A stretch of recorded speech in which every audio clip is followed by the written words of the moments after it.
Hello students, અગાઉના લેક્ચરની અંદર આપણે ભણી ગયા કે યાંત્રિક તરંગોની ઝડપ કઈ રીતે શોધી શકાય. લંબઘટ તરંગની ઝડપ એટલે આપણે દોરી પર પ્રસરતા તરંગની ઝડપ વિશે વાત કરી, એનું સૂત્ર સાબિત કર્યું અને એ સિવાય સંગત તરંગની ઝડપ માટે પણ સૂત્ર સાબિત કર્યું. ત્યારબાદ આપણે એવું જોયું કે જે ધ્વનિના તરંગો હવામાં પ્રસરે છે એની ઝડપ શોધવા માટે જે ન્યૂટને સૂત્ર આપ્યું હતું, શું હતું? V = T/ρ. પણ એમાં કંઈક ખામી હતી અને એ જે સુધારો હતો એ લાપ્લાસ નામના વૈજ્ઞાનિકે આપ્યો અને ત્યારબાદ સૂત્ર આપણને મળી ગયું V =Γ-P/ρ, જેની મદદથી જે પ્રાયોગિક મૂલ્ય છે હવામાં ધ્વનિના તરંગોની ઝડપનું જે પ્રાયોગિક મૂલ્ય છે એ જ મૂલ્ય આપણને ત્યાં આગળ મળી શક્યું. ઓકે, તો આવી વાત આપણે લેક્ચરની અંદર કરી ગયા છે. હવે આજે મારે તમને એ સમજાવવું છે કે મારી પાસે તરંગો છે. દાખલા તરીકે એક તરંગ આ દિશામાંથી આવે છે, બીજું આ દિશામાંથી આવે છે. પહેલાં હું ખાલી એનું પલ્સ, એ તરંગ સ્પંદ આપણે બોલી શકીએ. તો એવા થોડાક સ્પંદનોની વાત કરીએ. તો જો બે તરંગ સ્પંદનો પરસ્પર વિરુદ્ધ દિશામાં ગતિ કરતા હોય તો એની પરિણામી અસર શું હોઈ શકે? દાખલા તરીકે તમે વિચારો કે એક દોરી છે, બરાબર? એક વ્યક્તિ આ બાજુથી એકવાર હલાવે છે ને એક વ્યક્તિ આ બાજુથી હલાવે છે. તો એને કારણે બંને બાજુ જે છે આવી રીતે સ્પંદનો પલ્સીસ ઉત્પન્ન થશે. એ બંને પરસ્પર વિરુદ્ધ દિશામાં ગતિ કરશે. તો પરિણામી શું રિઝલ્ટ મળશે એ હવે આપણે સમજવું છે અને એના માટે આપણે કહીશું તરંગોના સંપાતીકરણનો સિદ્ધાંત. તો એમ કહેવાય કે દાખલા તરીકે તમે આવું જો પ્રેક્ટિકલી અનુભવ કરો તો તમે જોશો કે ધારો કે એક સ્થિતિ એવી હોય કે એક તરંગ આ બાજુથી આવે છે, બરાબર, અને મતલબ એની આ દિશામાં ગતિ કરી રહ્યું છે અને બીજું જે છે એ બીજું જે હોય એ દાખલા તરીકે આ રીતે છે, બરાબર, અને આ દિશામાં ગતિ કરી રહ્યું છે. હા, એની પ્રારંભિક સ્થિતિ છે હું એમ કહું તો આ શૃંગ છે અને આ શું છે? સામે ગર્ત છે. થોડોક સમય થશે ત્યારે આ બંને એકબીજાથી કેવા આવશે? નજીક આવશે. એટલે આ વાળો ભાગ જે છે હવે હું બંનેને એક જ દોરી પર દર્શાવું તો આ વાળો ભાગ અહીં પહોંચ્યો અને આ વાળો જે ભાગ છે એ અહીંયા આગળ પહોંચ્યો. તો તમને હવે આવી સ્થિતિ દેખાય. ફરીથી કહીશ, આ ભાગ આમ જઈ રહ્યો છે, આ ભાગ આમ જઈ રહ્યો છે. પછીનો સમય તમે જોશો તો હવે આ માધ્યમમાં આમ આગળ આવ્યું અને આ પણ આમ આવ્યું તો બંને એકબીજા પર સંપાત થાય. હવે તમે વિચારો કે એક જ દોરી છે એના પર એક તરંગને કારણે જે છે આ દિશામાં સ્થાનાંતર છે, બીજાને કારણે આ દિશામાં સ્થાનાંતર.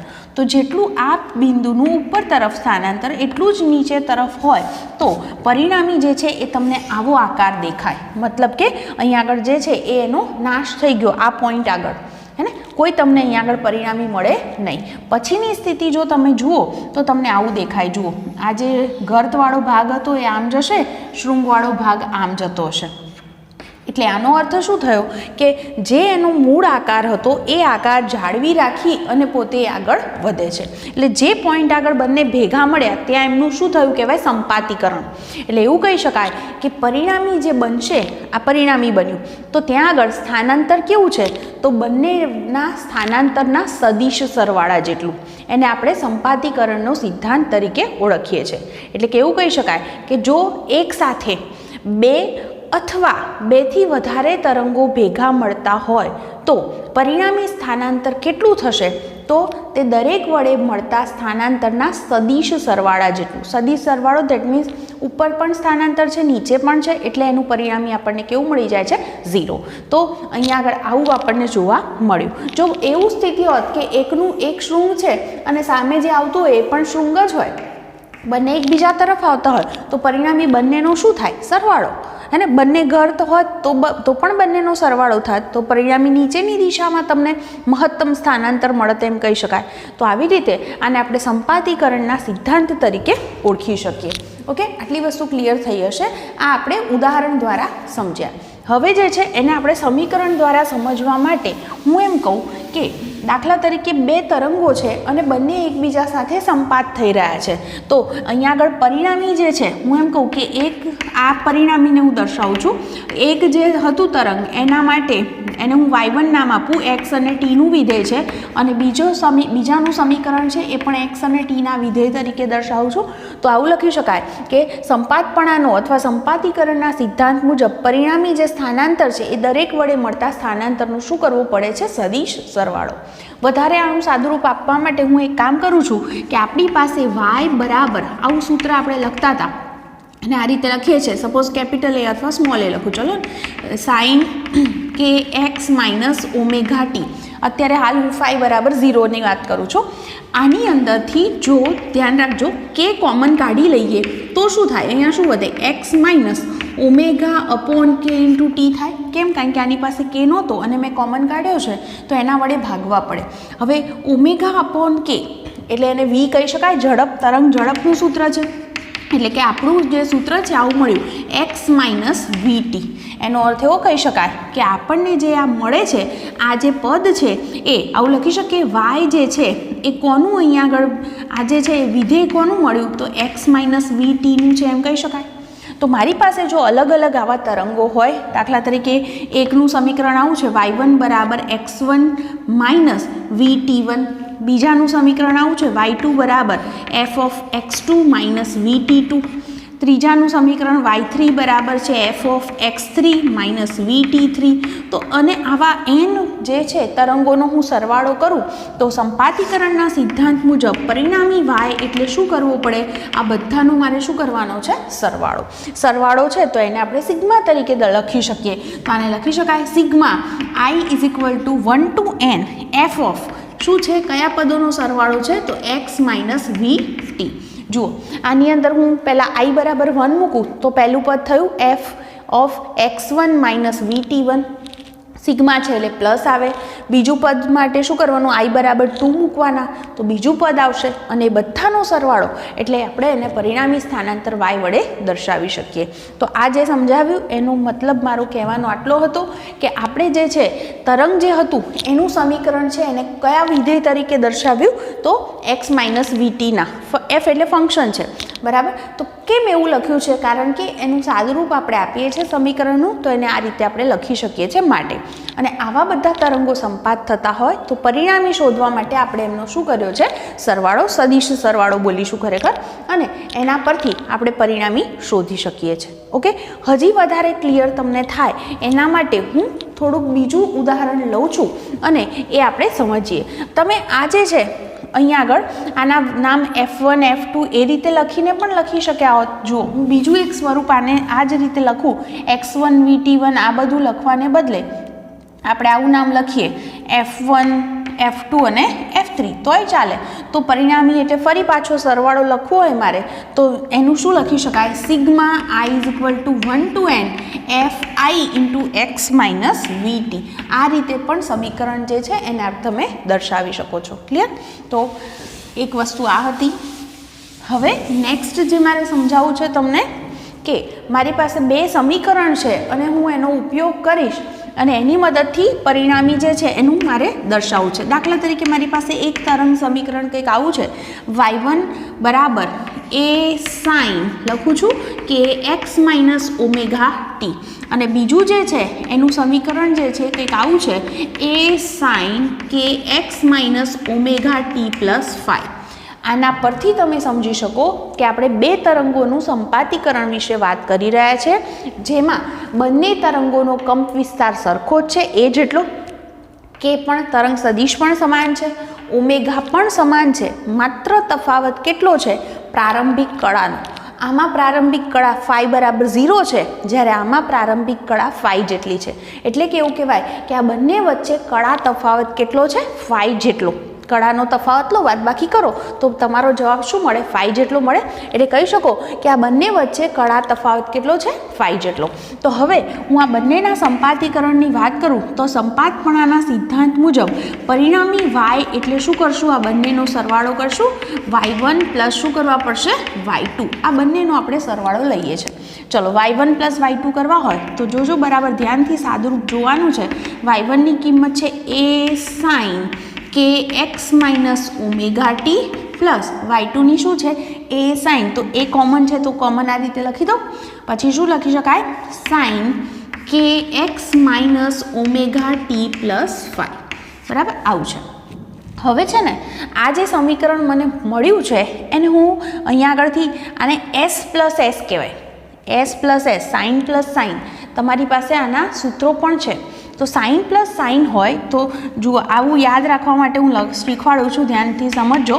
જો sine A plus sine B આવું લખેલું હોય તો તમારો જવાબ થાય 2 sine a plus B by 2 into cos a minus B by 2. મતલબ શું કરવાનું છે સમજો. પહેલી વખતે બંને જે આ a અને b એટલે આ સાઇન સાથે જે મૂકેલા છે હે ને એનો સરવાળો ભાગ્યા 2. બીજી વખતે કોસ લો ત્યારે બંનેની બાદબાકી ભાગ્યા 2 કરવાનું છે. તો આ સૂત્ર પરથી જો હું આનું સાદુરૂપ લખું તો શું થાય સમજજો. y ઓફ એક્સ ટી બરાબર એ તો હતા જ બરાબર. આ સાદુરૂપ પ્રમાણે 2 આવશે એટલે 2 લખું છું. હવે શું લખીશ?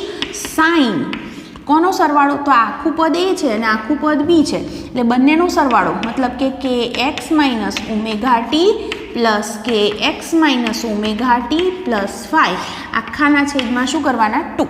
બીજું પદ શું છે? કોસ લખી અને બંનેની શું કરવાની છે મારે? બાદબાકી. તો આમાંથી આ પદ બાદ કરું તો જુઓ ને કે X minus omega T minus કે એક્સ પછી માઇનસ માઇનસ શું થઈ જશે? પ્લસ માઇનસ 5 અપોન 2 આવું થશે. હવે જુઓ સાદુરૂપ જે છે એ શું થાય છે તો લખવું અહીંયા આગળ તો y is equal two 2a તો ખરા જ. ઓકે. અને સાઇન સાથે કેટલું પદ આવ્યું જુઓ. એવું લખી શકાય 2 ટાઈમ કે એક્સ માઇનસ ઓમેગા ટી છે. દેખાય છે તમને? આ કે એક્સ માઇનસ ઓમેગા ટી કે એક્સ માઇનસ ઓમેગા ટી એટલે મેં લખ્યું 2 ટાઈમ છે બરાબર. પ્લસ 5 છે અને આખાના છેદમાં શું છે પાછા? 2. અને કોસવાળું જે પદ છે એમાં શું વધ્યું છે જુઓ કે એક્સ અને કે એક્સ કેન્સલ, ઓમેગા ટી અને ઓમેગા ટી કેન્સલ, શું વધે છે? -5 અપોન 2. સાદુરૂપ આપણે ફરીથી લખીએ 2a એમના એમ. હું પહેલાં કોસવાળું પદ લખું છું. તમે બધા જ જાણો છો કે કોસ ઓફ માઇનસ થીટા એને કોસ થીટા લખી શકાય એટલે કે માઇનસ નિશાની ન લખીએ તો પણ ચાલે એટલે કે આને કોસ 5/2 લખી શકાય. આ પદનું સાદુરૂપ શું થશે તો સાઇન જુઓ અહીંયાથી હું 2 છે બંનેના છેદમાં લખું. કોના બંનેના? એક કે એક્સ માઇનસ ઓમેગા ટી વાળા પદના અને એક 5 વાળા પદના. તો આમાં તો 2 કેન્સલ થઈ જાય એટલે પહેલું પદ શું વધે? કે એક્સ માઇનસ ઓમેગા ટી. જ્યારે બીજામાં શું વધશે? 5/2. તો આ જે છે એ તમને પરિણામી તરંગ છે એનું સમીકરણ મળ્યું. અને આપણા મૂળ સમીકરણ પ્રમાણે એ sine K X minus omega T plus 5 સાથે સરખાવો તો તમને ખ્યાલ આવે કે આખું જે પદ છે એ પરિણામી તરંગનો શું છે? કંપ વિસ્તાર. તો પરિણામી તરંગનો કંપ વિસ્તાર એટલે હું એને જો કેપિટલ એથી દર્શાવું 5નું વિધેય છે કેટલું મળે છે મને? 2a cos 5/2. અને પ્રારંભિક જે કળા છે એ કેટલી છે? અહીંયા 5/2 જેટલી બરાબર. તો આટલી આપણને પરિણામી જે તરંગ છે એ મળ્યું. તો સાદુરૂપ શું છે એ તમને સમજાયું હશે. એક વખત જરૂર લાગે તો લખી લેજો એટલે વધારે તમને આ બધી વસ્તુ ક્લિયર થઈ જાય. હું ફરીથી તો પણ કહું છું, ધ્યાનથી સાંભળજો. મેં અહીંયા 2 તરંગોનું સંપાતીકરણ લીધું છે. આ બંને કેવા છે તરંગો? સમાન કંપ વિસ્તારવાળા. તરંગ સદિશ કે સમાન એટલે કે લેમ્બડા. તરંગ લંબાઈ પણ સમાન છે. એમની કોણીય આવૃત્તિ પણ સમાન છે. ફરક ક્યાં છે બંને વચ્ચે? તો કળાનો તફાવત phi. આમાં જે છે પ્રારંભિક કળા 0 છે અને આમાં પ્રારંભિક કળા 5 જેટલી છે. એ બંને વચ્ચે કળા તફાવત છે. જો આ 2 તરંગોનું સંપાતીકરણ થાય તો પરિણામી એટલે સરવાળો કરવાનો. સરવાળો કરો છો તો એ કોમન નીકળી જાય છે. અને સાઇન પ્લસ સાઇન એટલે શું સૂત્ર લગાડાય? s plus s. આવું બોલશો. s plus s is equal two શું જવાબ થાય? 2sc. 2sc એટલે એક વખત સાઇન લખો ત્યારે બંને પદનો સરવાળો ભાગ્યા 2. કોસ લખો ત્યારે બંનેની બાદબાકી ભાગ્યા 2. એટલે આને a કહો આને b કહો અને સાદુરૂપ લઈ લો. હવે શું વધ્યું એ મેં પાછું લખી દીધું. આમાંથી 2ને મેં 2 ભાગમાં વહેંચી દીધા બંનેના છેદમાં. એક વખત આના છેદમાં અને આના છેદમાં અલગ અલગ લખું છું. કોસ ઓફ માઇનસ થીટા ને કોસ થીટા જ લખાય બરાબર. તો સાદુરૂપ આપણને આવું મળ્યું. અને આપણી પાસે જે મૂળ સમીકરણ છે એની સાથે સરખાવીએ એ sine omega T plus K X minus omega T plus 5 સાથે સરખાવો તો આખું જે પદ છે એ પરિણામી તરંગનો કંપ વિસ્તાર દર્શાવે છે. અને આ જે પદ છે 5/2 એ શું દર્શાવે છે? પ્રારંભિક કળા. તો આટલી વસ્તુ આપણને અહીંયા આગળ મળી શકે છે. આટલું ક્લિયર થઈ ગયું હશે. હવે જુઓ અહીંયા આગળ હું એમ કહું કે ફાઈની કિંમત અલગ અલગ હોય તો પરિણામી કંપ વિસ્તાર પણ અલગ અલગ હોય. વિચારો જો phi બરાબર 0 હોય, phi બરાબર 0 એટલે આ બંને વચ્ચે કોઈ કળાનો તફાવત નથી. phi 0 મૂકી દો એટલે બંનેના પદ સરખા જ થઈ ગયા, 2 સરખા જ થઈ ગયા. તો જો phi બરાબર 0 હોય તો આમાં હું મૂકું phi ની કિંમત 0 મૂકી દો તો અહીંયા cos 0 આવે. cos 0 ની વેલ્યુ શું 1, તો લખી શકાય કે કંપ વિસ્તાર કેવો મળે મહત્તમ, તો એ મહત્તમ કંપ વિસ્તાર કેટલો થશે તો A = 2A જેટલો, એટલે કે જો બંને જો તરંગો છે એ બંને તરંગો વચ્ચે કોઈ કળાનો તફાવત નથી, બરાબર, શું સરખું છે, એમના કંપ વિસ્તાર પણ સમાન છે, પછી લેમ્બડા પણ સમાન છે, ઓમેગા પણ સમાન છે, તો તમને આ પ્રમાણેનું રિઝલ્ટ મળી શકે. ઓકે, બીજો પોઈન્ટ, બીજું એવું લખી શકાય કે જો બંને વચ્ચે પાઈ જેટલો કળા તફાવત હોય તો વિચારો પાઈ જેટલો કળા તફાવત હોય તો ફાઈની કિંમત પાઈ આવે એટલે cos π/2, cos π/2 મતલબ cos 90, cos 90 ની વેલ્યુ શું 0, તો કંપ વિસ્તાર 0 મળે પરિણામી, એટલે કે કહેવાય કે જો કળા તફાવત 0 તો જે પરિણામી તરંગ બનશે એનો કંપ વિસ્તાર મહત્તમ હશે, અને જો કળા તફાવત પાઈ જેટલો હોય તો પરિણામી તરંગનો કંપ વિસ્તાર કેવો મળશે આપણને 0. ક્લિયર? જુઓ, આના પરથી આપણે બે વ્યાખ્યા લખી શકીએ, એક થશે સહાયક વ્યતિકરણ અને બીજું થશે વિનાશક વ્યતિકરણ. કેવી રીતે તો આ સમજાવું જોજો. દાખલા તરીકે હું એમ કહું કે આ એક તાર છે, બરાબર, એની ઉપર આ એક તરંગ જે છે એ તરંગ આવું છે, બરાબર, અને એ આ દિશામાં ગતિ કરી રહ્યું છે. ઓકે, આની તરંગ લંબાઈ લેમ્બડા છે, તમે જોઈ શકો છો. બીજું એક તરંગ છે એ આ દિશામાં આવે છે, બરાબર, પણ એ કેવું છે આમ આવું જ સેમ, આ બીજું તરંગ જે મેં એની ઉપર જ દોર્યું છે. તો એનો અર્થ એવો થાય કે આ બે તરંગોનું સંપાતીકરણ થયું, બંને સરખા જ છે, જોઈ શકો છો, એટલે એમની વચ્ચે કોઈ કળા તફાવત નથી. ફાઈ બરાબર કેવા છે 0. તો આવા બે તરંગોનું સંપાતીકરણ થાય ત્યારે જે પરિણામી તરંગ બને ને એ પરિણામી તરંગમાં શું થાય, આપણે જાણીએ છીએ એમ સંપાતપણાના સિદ્ધાંત પ્રમાણે પરિણામી સ્થાનાંતર એટલે આ બંનેનો સરવાળો થાય, તો જે પરિણામી તરંગ બનશે એ આવું મળશે. જુઓ, કંપ વિસ્તાર કેવો બની ગયો મેક્સિમમ, મહત્તમ બન્યો. તો આ પ્રકારે જે બે ભેગા થયા ને એને વ્યતિકરણ થયું કહેવાય, આને બોલાય સહાયક વ્યતિકરણ. એટલે હવે હંમેશા યાદ રાખજો, અથવા સાદી ભાષામાં કહેવું હોય તો એવું કહેવાય કે શૃંગ ઉપર શૃંગ ને ગર્ત ઉપર ગર્ત સંપાત થયું બે તરંગોનું, એટલે પરિણામી જે તરંગ બનશે એનો કંપ વિસ્તાર કેવો થઈ જશે, ડબલ, બમણો થઈ ગયો, હે ને, એટલે મહત્તમ મળ્યો. એટલે કે અહીંયા આગળ આ પ્રકારના વ્યતિકરણને આપણે સહાયક વ્યતિકરણ કહી શકીએ. એનાથી ઉલટું, દાખલા તરીકે હું એમ કહું કે એક તરંગ જે છે, એક તરંગ આવું હતું, બરાબર, અને બીજું જે તરંગ છે ને એ આવું છે, એનાથી કેવું છે ઉલટું. ક્લિયર? તો એનો અર્થ એવો થયો કે આના કરતાં આખું ઉલટાયેલું છે, એટલે આ બંને વચ્ચે કળાનો તફાવત પાઈ જેટલો છે, જે આપણે અહીંયા આગળ પણ લીધો. ફાઈ બરાબર કેવો છે પાઈ. તો જુઓ, અહીંયા આગળ આ જે બિંદુ છે એ એનું સ્થાનાંતર જેટલું ઉપર તરફ થાય એટલું જ નીચે તરફ થાય, તો પરિણામી શું થઈ જાય 0. તો તમને પરિણામી તરંગ જે છે એ નાશ પામ્યું છે એવું કહી શકો, કશું તમને પરિણામી મળે નહીં. તો આ પ્રકારનું જે વ્યતિકરણ છે એને વિનાશક વ્યતિકરણ કહેવાય. એટલે બે તરંગો જ્યારે એકબીજા સાથે સંપાત થાય છે ત્યારે જે પ્રક્રિયા થઈ, જે ઘટના બની એને વ્યતિકરણ કીધું. બે પ્રકારનું વ્યતિકરણ હોય, સહાયક અને વિનાશક. સહાયક વ્યતિકરણ ક્યારે થાય, જ્યારે બે તરંગ વચ્ચે કળા તફાવત 0 છે ત્યારે પરિણામી જે છે એ કંપ વિસ્તાર મહત્તમ બને છે, આ ઘટનાને સહાયક વ્યતિકરણ કહેવાય. અને જો બે તરંગો જે છે એમના વચ્ચે કળાનો તફાવત પાઈ જેટલો છે તો એકબીજાની અસર નાબૂદ કરે છે, એટલે કેવું બોલાય, શૃંગ છે તો સામે ગર્ત છે, ગર્ત છે એની સામે શૃંગ છે, તો આવા તરંગો સંપાત થાય તો પરિણામી એની અસર નાબૂદ થાય, અને આવા વ્યતિકરણને આપણે વિનાશક વ્યતિકરણ તરીકે ઓળખી શકીએ. ઓકે, તો આટલી વસ્તુ જે છે એ ખાસ આ એક પોઈન્ટ હતો તરંગોના સંપાતીકરણ માટેનો, તો એ તમને સમજાયો હશે. આના પછી એક નાનકડો ટોપિક છે, તો એ પણ હું તમને આની સાથે સાથે જ સમજાવી દઉં છું. અને એ જે આપણો ટોપિક છે એ કંઈક આવો છે, તરંગોનું પરાવર્તન. જુઓ, સામાન્ય રીતે તમે 12થમાં પણ આ બધું વિશે ડિટેલમાં ભણવાના છો અને 10મામાં પણ ભણીને આવ્યા હશો કે દાખલા તરીકે કોઈ એક આ એક સપાટી છે, બરાબર, દ્રઢ સપાટી હોય તો કોઈક તરંગ આમાં આવે તો અથડાય અને પછી પાછું જાય. જેમ કે તમે દાખલા તરીકે કૂવો છે અને એની અંદર બૂમ પાડો છો તો તમને તમારો જ અવાજ જે છે એ પડઘો સંભળાતો હશે. કેમ? કારણ કે નીચે જે છે એ જમીન છે એ દ્રઢ આધાર કહેવાય, હલતો નથી, તમે બોલો છો એનાથી, તો એ દ્રઢ આધાર છે. તો દ્રઢ આધાર પરથી જ્યારે તરંગ જે છે એનું પરાવર્તન થાય છે, એનું આ ઉદાહરણ મેં તમને કીધું પડઘો પડે છે. બીજું, આધાર જે છે એ સંપૂર્ણ દ્રઢ ન પણ હોય, તો એવી સ્થિતિમાં તમે હું કહું છું એ પ્રમાણે 10th માં પણ ભણ્યા હશો અને હજી આગળ જતાં ભણશો પણ ખરા કે કોઈક તરંગ છે એ અમુક અંશે તમે આમ આપાત કર્યું, આમ મોકલો છો, એને આપાત તરંગ કહેવાય. તો આવું જે તરંગ છે એનો થોડોક ભાગ જે છે એ પરાવર્તિત થાય અને અમુક ભાગ જે છે એ બીજા માધ્યમની અંદર, આ માધ્યમ જે છે એ બદલાયું, આ બાજુ અલગ માધ્યમ છે, આ બાજુ અલગ માધ્યમ છે, તો જે એનો થોડોક ભાગ જે છે એ બીજા માધ્યમમાંથી પસાર થાય છે. તો એવું જે તરંગ છે એનું વક્રીભવન થયું છે એમ કહેવાય, વક્રીભૂત કિરણ તમને ત્યાં મળે છે. અને એના ઉકેલ માટે આપણી પાસે સ્નેલનો નિયમ છે, વૈજ્ઞાનિક છે સ્નેલ, તો સ્નેલના નિયમનો ઉપયોગ કરી અને આપણે આ બધી ઘટનાઓને સમજાવી શકીએ છીએ.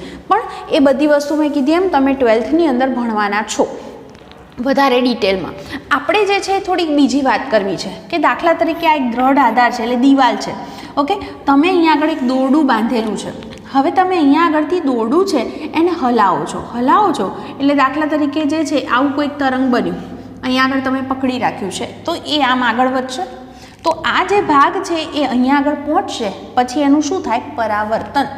તો એ જે પરિણામી પાછું ફરતું જે તરંગ હશે એને પરાવર્તિત તરંગ કહેવાય.